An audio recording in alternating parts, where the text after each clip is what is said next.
Welcome to me ఇంటి నేస్తం Lavanya. Upcoming రివ్యూలోకి వెళ్ళిపోదాం. రాజు రూప జీవన్ వాళ్ళ ఇంటికి వచ్చి రాఘవని నువ్వే దాచిపెట్టావని మాకు తెలుసు, రాఘవ ఎక్కడున్నాడో మర్యాదగా చెప్పు అని అడుగుతూ ఉంటారు. ఈలోపు మల్లెల మాధవి దాక్కుని ఉండడంతో అవును నా దగ్గరే రాఘవ ఉన్నాడు, మీరేం చేసుకుంటారో చేసుకోండి అని పొగరుగా సమాధానం చెప్తాడు జీవన్. ఈలోపు రాజు రూప ఇద్దరూ మల్లెల మాధవి హ్యాండ్ బ్యాగ్ని తన చెప్పులని గమనిస్తారు. ఇంటికి వచ్చిన తర్వాత మల్లెల మాధవిని అడుగుతారు రాజు రూప. ఏంటి జీవన, ఆ పేరు నేను ఫస్ట్ టైం వింటున్నాను, అయినా మీరు నన్ను ఇలా అవమానించడం ఏంటి, అనుమానించడం ఏంటి? నాలాంటి బ్యాగు నాలాంటి చెప్పులు ఎంతో మందికి ఉంటాయని వాళ్ళ ముందు దబాయించేసి రూమ్లోకి వెళ్ళిపోతుంది మల్లెల మాధవి. ఫైల్ తీసుకొని ఖచ్చితంగా ఇవాళ ఈ ఫైల్పై సంతకం చేయించుకొని జీవన్కిచ్చిన మాటను నిలుపుకొని డబ్బులు తీసుకొని వెళ్ళిపోవాలి అని చెప్పి హ్యాపీగా ఉంటుంది మల్లెల మాధవి.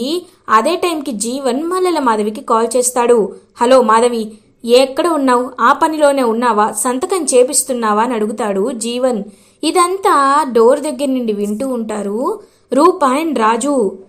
జీవన్, ఇప్పుడే ఫైల్ని తీసుకువెళ్తున్నాను, నువ్వు మళ్ళీ మళ్ళీ నాకు ఫోన్ చేయొద్దు. అసలే ఆ రాజు రూపలకి నాపై అనుమానం వచ్చింది, సరేనా? నేనే నీకు తర్వాత కాల్ చేస్తాను అని చెప్పి ఇంకా అలా కాల్ కట్ చేస్తుంది మల్లెల మాధవి. జీవన్ మల్లెల మాధవి ఒకే పార్టీ అని తెలుసుకొని షాక్ అయిపోతారు రాజు రూప. సూర్యప్రతాప్ దగ్గరికి మల్లెల మాధవి ఫైల్ తీసుకొని వెళ్తుంది. చెక్ చేశావా అని అడుగుతారు సూర్యప్రతాప్. అంతా చెక్ చేశాను సార్, ఫైల్ మొత్తం పర్ఫెక్ట్గా ఉంది, మీరు సైన్ చేయొచ్చు అని అంటుంది మల్లెల మాధవి.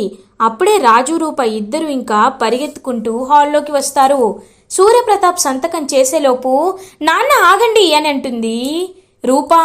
ఒక్కసారిగా సూర్యప్రతాప్ అలా ఇంకా ఉండిపోతారు. ఏమైంది రూప అని అడుగుతారు. నాన్న, అది కాదు నాన్న, ఒకసారి ఫైల్ని చెక్ చేయండి అని అంటుంది. ఎందుకు? మల్లెల మాధవి ఫైల్ని చెక్ చేసింది కదా అని అంటారు సూర్యప్రతాప్. పెద్దయ్య, మీకు తెలియదు పెద్దయ్య, నేను ఇప్పుడే ఈ మల్లెల మాధవి జీవన్తో మాట్లాడడం ఫోన్లో విన్నాం. తను విరూపాక్ష అమ్మగారు డాక్యుమెంట్స్తో పాటు ఇంకేవో డాక్యుమెంట్స్ని కలిపి అందులో పెట్టి మీతో సంతకం చేయించాలి అనుకుంటున్నారు, అది మీరే చూసుకోవాలి పెద్దయ్య అని అంటారు సూర్యప్రతాప్తో. రాజు ఒక్కసారిగా సూర్యప్రతాప్ షాక్ అయిపోతారు. అన్నయ్య, వీళ్ళపై గుడ్డి నమ్మకం పనికి రాదన్నయ్య, ఒకసారి చెక్ చేయండి అన్నయ్య అని అంటాడు చంద్రప్రతాప్ కూడా. ఇంకా డాక్యుమెంట్స్ అన్నిటినీ చెక్ చేస్తారు సూర్యప్రతాప్. ఒక్కసారిగా జీవన్ డాక్యుమెంట్ని చూసి షాక్ అయిపోతారు సూర్యప్రతాప్. ఇంకా కోపంగా చూస్తూ ఉంటారనమాట మల్లెల మాధవి వైపు సూర్యప్రతాప్.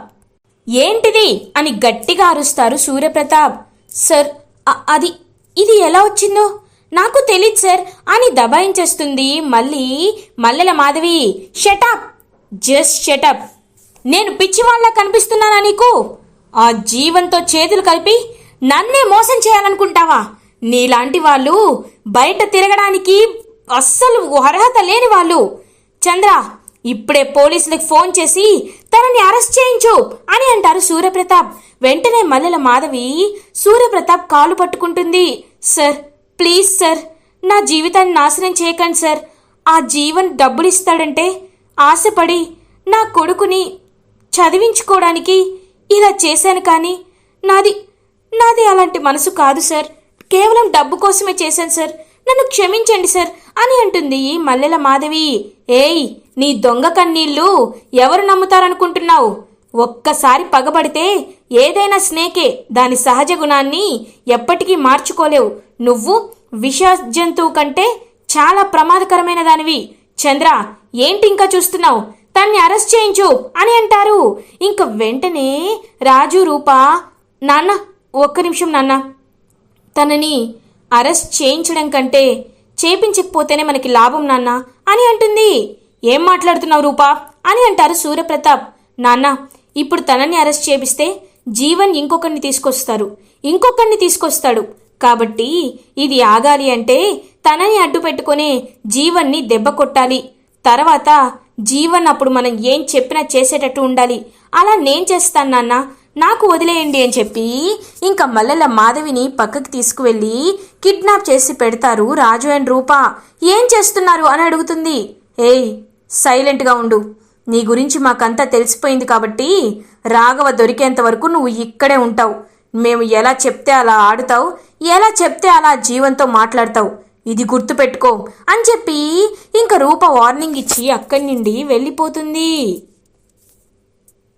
సూర్యప్రతాప్ రూప అండ్ రాజు దగ్గరికి వస్తారు.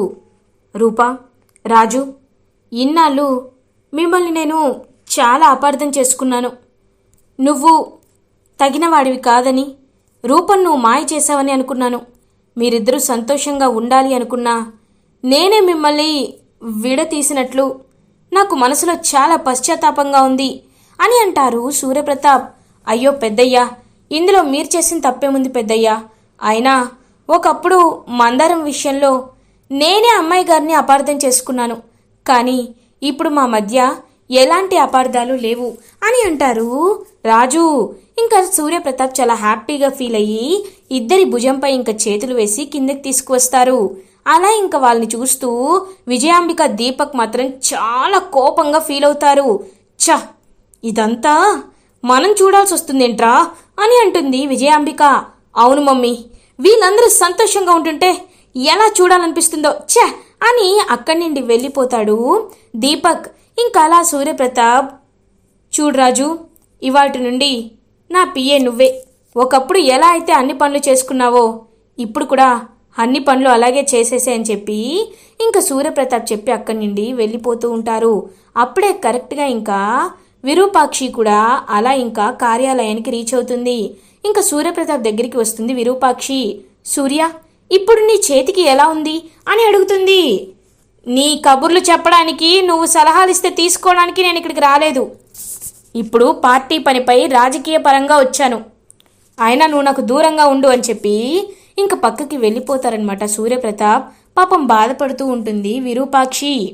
అప్పుడే కరెక్ట్గా సూర్యప్రతాప్ స్టేజ్ పై ఉన్నప్పుడు ఇద్దరు జంట వస్తారు కదా, వాళ్ళని ఇంకా మళ్ళీ కలుస్తారనమాట సూర్యప్రతాప్. సార్, మీ దయ వల్ల మాకు పెళ్ళయింది సార్. మీరు ఓపికగా పెద్దవాళ్ళని ఒప్పించమని మాకు సలహా ఇచ్చారు. మేము వాళ్ళని ఒప్పించాం సార్. వాళ్ళు మా పెళ్ళికి ఒప్పుకున్నారు. ఇప్పుడు నాకు చాలా సంతోషంగా ఉంది సార్ అని చెప్పి ఇంకా ఆశీర్వాదం తీసుకుంటారు సూర్యప్రతాప్ది. విరూపాక్షి సూర్యప్రతాప్ దగ్గరికి వచ్చి, చూడు సూర్య, ఎంతోమంది జంటల్ని నీ చేత్తో ఆశీర్వదించావు. అలాంటిది రూపారాజుని మాత్రం ఇంకా ఇంకా దూరం పెడుతూనే ఉన్నావు. వాళ్ళు ఏం తప్పు చేశారు, ఏం పాపం చేశారు? వాళ్ళు ఎప్పుడూ నీ కోసమే ఆలోచిస్తారు. నాన్న నాన్న అంటూ తన భర్తని కూడా దూరంగా ఉంచి కేవలం నీ కోసమే తను ఆ ఇంట్లో ఉంటుంది.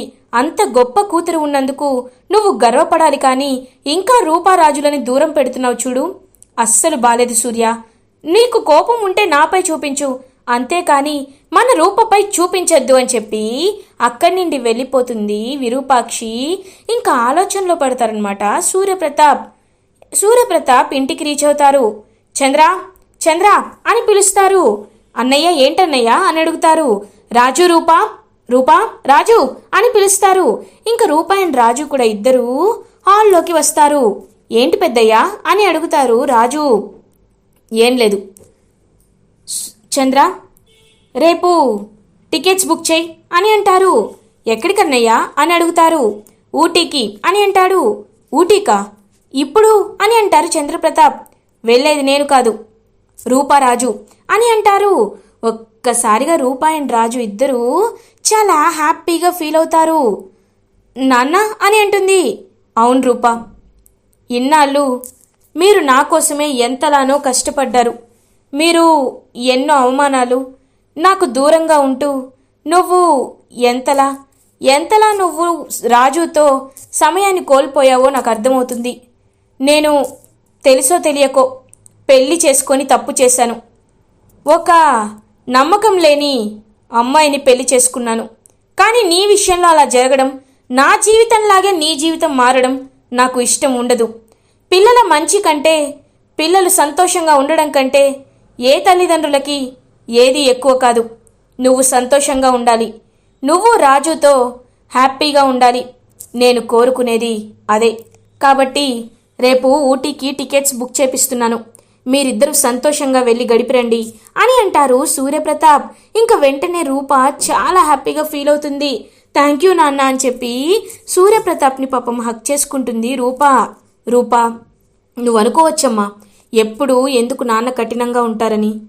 నువ్వు ఆ విరూపాక్షితో మాట్లాడడం ఒక్కటే నాకు నచ్చని పని, కానీ నువ్వంటే ఏంటో నాకు తెలుసు. హ్యాపీగా వెళ్ళిరండి, ఎలాంటి టెన్షన్స్ పెట్టుకోవద్దు. రాజు జాగ్రత్త అని అంటారు సూర్యప్రతాప్. ఇంకా రాజు కూడా చాలా హ్యాపీగా ఫీల్ అవుతారు. ఇది ఇలా ఉండగా మార్నింగ్ అవుతుంది. రూపారాజు ఇద్దరు కలిసి ఇంకా ఊటీ బయలుదేరడానికి అంతా సిద్ధం చేసుకుంటారు. ఇంకా అలా వెళ్లే ముందు సూర్యప్రతాప్ ఆశీర్వాదం తీసుకొని బయలుదేరతారనమాట రూప అండ్ రాజు. ఇంకా సూర్యప్రతాప్ వాళ్ళ వైపు చూస్తూ చాలా హ్యాపీగా ఫీల్ అవుతూ, చంద్ర ఇవాళ షెడ్యూల్ ఏంటి అని అడుగుతారు. అన్నయ్య, ఇవాళ మనం సభకి వెళ్ళి మీకు అక్కడ కొంచెం పని లైక్ సెక్షన్స్ ఉంది, దాని తర్వాత మనం కొన్ని బస్తీలకు వెళ్ళి వాళ్ళని పరామర్శించాలి అని చెప్పి చెప్తారనమాట చంద్రప్రతాప్. సరే వెళ్దామని చెప్పి ఇంకా అలా బయలుదేరతారనమాట సూర్యప్రతాప్. కరెక్ట్గా అదే టైంకి అప్పలనాయుడు ముత్యాలు కూడా ఇంకా గుడికి వస్తారు. గుడికి వచ్చి బంటితో పాటు గుడికి వస్తారు. నానమ్మ, తాతయ్య, అమ్మా నాన్న ఎక్కడా అని అడుగుతాడు. అమ్మా నాన్నలు హ్యాపీగా వేరే ఊరు వెళ్ళారంట అని అంటారు. అవునా, అమ్మా నాన్న వేరే ఊరు వెళ్ళారా? వాళ్ళు నా దగ్గర లేకపోయినా వాళ్ళు హ్యాపీగా ఉన్నారు, నాకు అదే చాలు, చాలా హ్యాపీగా ఉంది అని చెప్పి ఇంక బంటి అయితే హ్యాపీగా వస్తారు. అదే టైంకి సూర్యప్రతాప్ కారాపు అని చెప్పి కారాపమంటారు.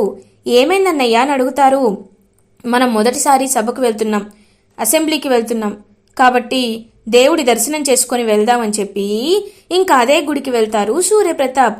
అలా గుడికి వెళ్ళి నమస్కారం పెట్టుకుంటుంటే కరెక్ట్గా బంటి గొంతైతే వినిపిస్తూ ఉంటుంది. ఇంకా అలా పక్కకు తిరిగి చూస్తారనమాట సూర్యప్రతాప్. చూసేసరికి పాపం బంటి ఇంకా తన గంటని అందుకోలేక అలా ఇంకా ఎగురుతూ ఎగురుతూ ఎగురుతూ ఉంటాడు. అప్పుడే సూర్యప్రతాప్ బంటి దగ్గరికి వచ్చి ఎత్తుకుంటారు. ఎత్తుకోగానే బంటి గంట కొడతాడు. థ్యాంక్ యూ తాతయ్య అని చెప్పి ఇంకా హక్ చేసుకుంటాడు బంటి. బాబు, నువ్వు ఎక్కడో నిన్ను చూసినట్టుందే అని అంటారు. అయ్యో, నన్ను మర్చిపోయారా మీరు ఆ రోజు అని చెప్పి ఇంకా గుర్తు చేస్తాడనమాట బంటి. నువ్వే కదా, తెలుసు. ఎలా ఉన్నావు బాబు అని అడుగుతారు సూర్యప్రతాప్. నాకేంటి తాతయ్య, నేను చాలా బాగున్నాను, మీరెలా ఉన్నారు అని అడుగుతాడు బంటి. నాకేమైంది, నేను బాగున్నాను అని అంటారు సూర్యప్రతాప్. మీ చేతికి దెబ్బ తగిలిందని తెలిసింది, నాకు చాలా బాధేసింది, మీరు త్వరగా కోలుకోవాలి అని అంటాడు బంటి. ఏంటి, నా చేతికి దెబ్బ తగిలినట్టు ఈ బాబుకి ఎలా తెలిసింది అనేలోపు ఇంకక్కడికి అప్పలనాయుడు ముత్యాలు వస్తారు. నానమ్మ చూడు ఎవరొచ్చారో అని చెప్పి బంటి చూపించేసరికి ఒక్కసారిగా సూర్యప్రతాప్ షాక్ అయిపోతారు. నాన్నమ్మ, ఈ బాబు ఎవరు ముత్యాలు అని అడుగుతారు. ఒక్కసారిగా ఇంకా షాక్ అయిపోతారు అప్పలనాయుడు అని ముత్యాలు. అంటే పెద్దయ్య గారు అది అని అంటారు. సమాధానం చెప్పండి, నన్ను తాతయ్య అంటున్నాడు, మిమ్మల్ని నాన్నమ్మ తాతయ్య అంటున్నారు. అసలు ఈ బాబు ఎవరు ఈ బాబు అని అడుగుతాడు సూర్యప్రతాప్. పెద్దయ్య, మీకు ఈ విషయాన్ని చెప్పలేదు. అసలు ఏం జరిగిందంటే, ఒకప్పుడు రాజుకి రూపకి పుట్టిన అబ్బాయి బ్రతికే ఉన్నాడు. ఆ విషయాన్ని చెప్తే ఎక్కడ మీరు చంపేస్తారోనని మేమే తీసుకువెళ్ళి దాచిపెట్టామని చెప్పి ఇంకా జరిగిందంతా చెప్తారనమాట అప్పలనాయుడు ముత్యాలు. ఒక్కసారిగా బంటి తన వారసుడు అని తెలుసుకొని ఇంకా షాక్ అయిపోతారు సూర్యప్రతాప్. బంటి అని బంటిని హక్ చేసుకుంటారు. తాతయ్య అని చెప్పి బంటి కూడా హ్యాపీగా ఫీల్ అవుతాడు. అంటే నువ్వు నా వారసుడివా బాబు, ఇంక నువ్వు ఎక్కడ ఉండాల్సిన పని లేదు, నువ్వు నా దగ్గరే ఉంటావు, సంతోషంగా ఉంటావు, నిన్ను నేను కాపాడుకుంటాను రామ్మా అని చెప్పి ఇంకా మనందరం ఒకే ఇంట్లో ఉండాలి. ఒకప్పుడు తెలిసో తెలియకో తప్పు చేశాను, కానీ ఇప్పుడు చెప్తున్నాను, బంటి నా వారసుడు నా ఇంట్లోనే పెరగాలి, అందరూ సంతోషంగా ఉండాలి అని చెప్పి ఇంకా అలా ముత్యాలు అప్పలనాయుడిని అండ్ బంటిని ఇంటికి తీసుకువెళ్ళి వారసుడిగా పరిచయం చేస్తారు సూర్యప్రతాప్. ఇది ఇలా ఉండగా రూపారాజు ఇద్దరు ఇంకా హ్యాపీగా ఊటీ అయితే రీచ్ అవుతారు. అమ్మాయి గారు ఒకవైపు సంతోషంగా ఉన్నా ఇంకొక వైపు మన బంటి గురించి ఆలోచిస్తుంటే చాలా బాధగా ఉంది అని అంటారు. అవును రాజు, నాకు కూడా బంటిని ఒకసారి చూడాలి అనిపించింది, కానీ కుదరలేదు కదా రాజు. నాన్న ఎప్పుడు మనల్ని అర్థం చేసుకుంటాడో, బంటిని ఎప్పుడు ఇంటికి తీసుకువస్తారో అని ఇంకా ఆలోచిస్తూ ఉంటారనమాట. అలా ఇంకా తనైతే ఇంకా వెంటనే ఒక్కసారిగా ఫోన్ వస్తుంది రాజుకి. హలో నాన్న అని అంటారు. ఒరే రాజు, ఇక్కడ పెద్దయ్యకి నిజం తెలిసిపోయిందిరా. నిజం తెలిసిపోయి పెద్దయ్య బంటిని ఇంటికి తీసుకువెళ్ళాడు. వారసుడిగా పెద్దయ్య పరిచయం చేస్తారంట అని చెప్తారు. ఒక్కసారిగా చాలా హ్యాపీగా ఫీల్ అవుతాడు రాజు. అమ్మాయి గారు, మనం అనుకున్నది సాధించాం అమ్మాయి గారు. పెద్దయ్యకి బంటి తన వారసుడని తెలిసిపోయిందంట. ఇంకా బంటి విషయంలో మనం భయపడాల్సిన అవసరమే లేదమ్మాయి గారు. ఇప్పుడు మనం ఆలోచించాల్సింది కేవలం రాఘవ గురించే. ఒక్క రాఘవ విషయం బయటపడితే చాలు, ఇంకా మనకి ఏది అవసరం లేదు అమ్మాయి గారు అని చెప్పి హ్యాపీగా ఫీల్ అవుతాడు రాజు రూప. ఇటువైపు సూర్యప్రతాప్ ప్రెస్ మీట్ పెట్టి బంటి నా వారసుడు, రాజు రూపల కన్న కొడుకు అని చెప్పి అందరికీ బంటిని తన మనవడిగా వారసుడిగా పరిచయం చేస్తారు. అదంతా టీవీలో చూస్తూ ఒక్కసారిగా షాక్ అయిపోతాడు జీవన్. ఇలా ఎపిసోడ్ ఎండ్ అవుతుంది. ఫర్దర్ ఎపిసోడ్ రివ్యూస్ ముందుగా మీకు కావాలి అనుకుంటే మా ఛానల్ని సబ్స్క్రైబ్ చేసుకోండి. Thanks for watching.